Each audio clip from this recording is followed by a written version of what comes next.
for the people everywhere.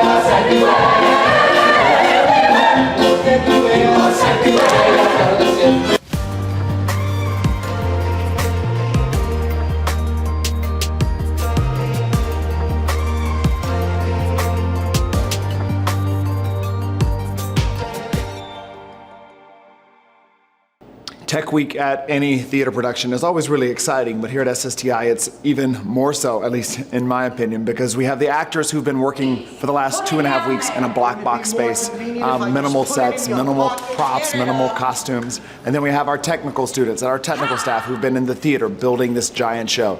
Today, we get to mix it all together. We start our Tech Week, where we get to see our performers dive into the world of our technicians and our technical students, and we create the show that will release to the general public on Friday night. So it's really an exciting time around here to watch all of the technical students thriving in their crew assignments and watching them take direction from the professionals on our staff who do this day in and day out year round. These technical students are handed a giant show that they must call and run and execute night after night. Fly rail. Spot booth. Mics. Like running Q Lab. Run crew. Spot calling. Stage right ASM. Stage right, run crew. Wigs and makeup. Halo spot. Spot booth. I also am in the show a little bit. A little bit.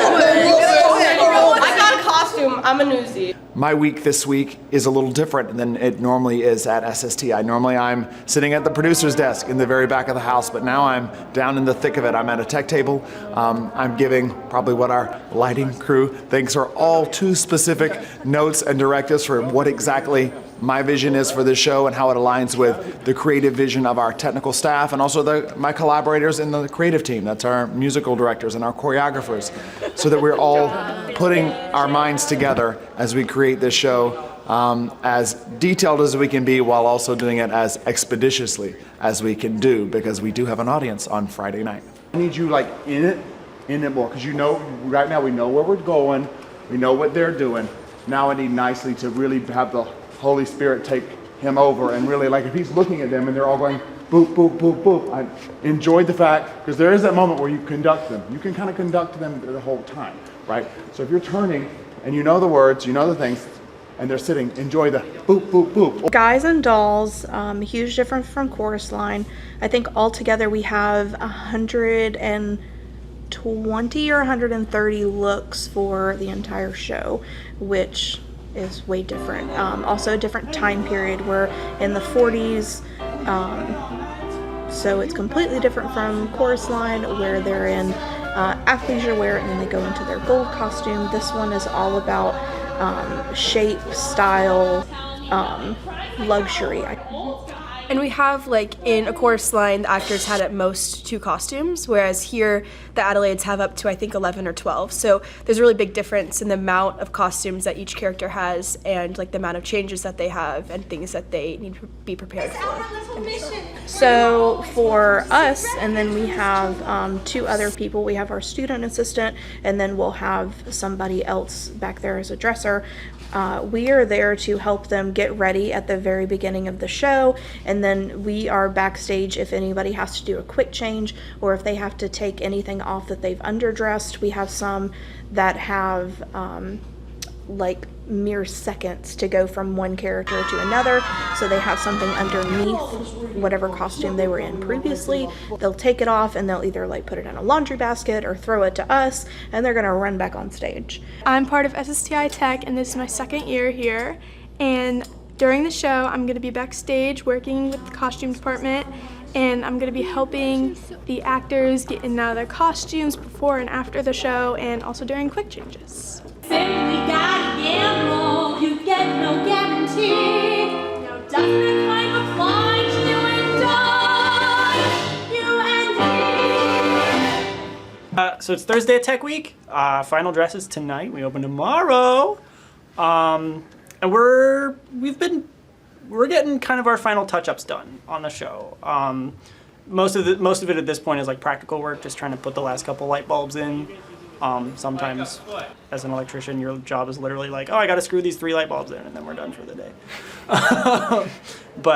So that's kind of where we're at right now. We're just kind of putting finishing touches on things. At some point, electrics becomes kind of like a scenic thing. So you're talking with the scene designer a lot, saying, hey, I just put this light bulb on this thing right here. Does that look okay for you? Like, do you want me to change the angle of it or something like that? So we're talking with Christian, obviously, but we're also talking with Matt. Just trying to get the vision to look like what they had planned out. So, yeah.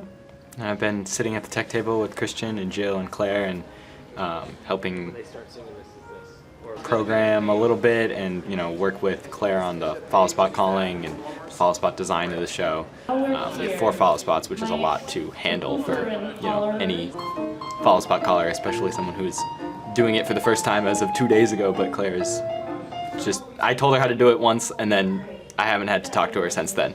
It's just been done, and yeah. There. Can we update that and then track it in the previous queue? Like 10 steps ahead. He's going, which way? I'm right here. I'm bent over. It's riding on there. This way. He climbs down, and then I follow. I just put it right here. Dun, dun, dun, dun, dun. Dun, dun, dun, dun, dun, dun, dun, dun, dun, dun, dun, dun, dun, dun. Nailed it. So I'm sitting here in the booth during the show, and I have my script and I have all my cues written in it. And so we have 4 spot ups. We have 2 regular spotlights that are up above us and just follow everyone. And we have 2 halo spots, which are situated on either side of the stage and are actually what we call source 4s on a stick, which is where they're not actual spotlights. They're regular lights on a stick that they can turn, which means I operate it from my spot. So I say, okay, stand by spot 4, and I say spot 4 go, and I press the button to turn them on rather than spot ups. So I call standbys and goes and give various instructions like iris in, iris out, stuff like that. The coolest part of this tech week has got to be the lighting, because I've gotten to sit through rehearsals and I've heard these amazing actors sing and all of that, but just with the lighting, like the glowing repent sign and all of that stuff, it's just so cool, and it like brings you into the show really well. I'm just so impressed by what Christian's doing.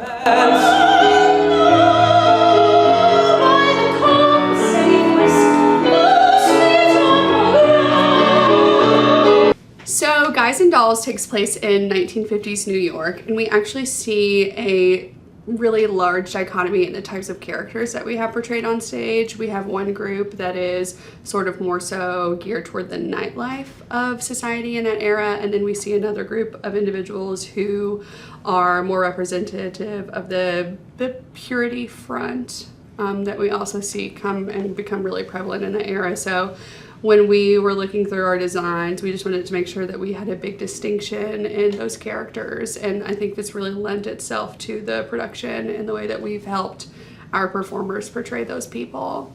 Originally starting our building process, we had very minimal builds. We later found out that we had to incorporate a much heavier build and bring in a team of people to ventilate and stitch. We have taken the tech students and brought them all in the room. They've all been able to stitch for us. We had 7 wigs total to add in addition to the 2 that we already had, as well as a topper piece all built from scratch. So it was a huge feat for all of us to accomplish.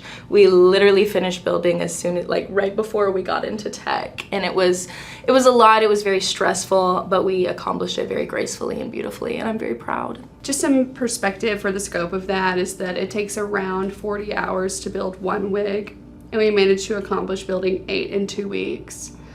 So last year I also did work in the wigs and makeup room. I wasn't supposed to, but I came in here for one of my area assignments one day, and I loved it so much, and I loved working with Maddie, and I loved working with Madison so much. And I was like, can I please be on the show? Can I please be in here for the show? And I was doing just, putting wigs on people and a little bit of maintenance. It wasn't really anything crazy like this year. This year I've learned how to do so many different things. The first day I came in here, they were like, let's teach you how to ventilate. And I was like, okay. And I've sewn 2 wigs together in like 2 weeks, and I'm already almost halfway done making a beard piece, and it's crazy how much I've learned from last year going into this year. It's like, when I was a student here, one of my favorite places to be and one of the places that I gravitated towards the most was the wig and makeup room. And to know that I've gotten to come back and had the opportunity to work alongside the people who made me feel so confident when I was a student here has been such a pleasure. And being able to pass that along to other students here with the SSTI legacy has just made my heart so happy and so full. I feel like I'm like whole again. It's opening night. We worked for 2 straight weeks to put on this amazing production, and it's coming to life now. And I'm excited for my grandparents to see it. Yes, my parents get to see it, and I'm so excited. I'm really excited. I'm a little nervous. No, yeah. I can't wait to see my family, though. Yeah. Like, I miss them so much. I'm excited to share this performance with everybody because we spent a while working on it, and I'm excited to see my family. I feel absolutely amazing. I think we've been working so hard on this whole show, and it's really incredible that we finally get to do it, and I'm very excited to do this. I think this is probably my favorite show to do within the 3 years that I've been here. 1% better each and every day, and we're going to bring that focus to the stage every single time we get the opportunity, and we're so fortunate to step on it. We're bringing in on Focus on 3. Thank you all for being here, for all being a part of making this happen. It does not happen without every person in this circle. Focus on 3. Let's do this show. 1, 2, 3, focus! Have a good show, y'all. 3 minutes to places. We are specifically really excited about this opening night because it is Ben's return to directing. It's been really amazing to see him being the founder of this company, being so invested in the students and being able to be in the room working with them every single day, and just to see his show and his work come to life again at SSTI. I even got him a little bouquet for opening night, which is really exciting. It's a little surprise. It's catered towards him, so to say. And then after the show, our students are headed to an amazing opening night party. Our student life team has been hard at work in the black box, prepping this amazing blowout opening night party for the students, which is always a highlight of the session. 1, 2, 3.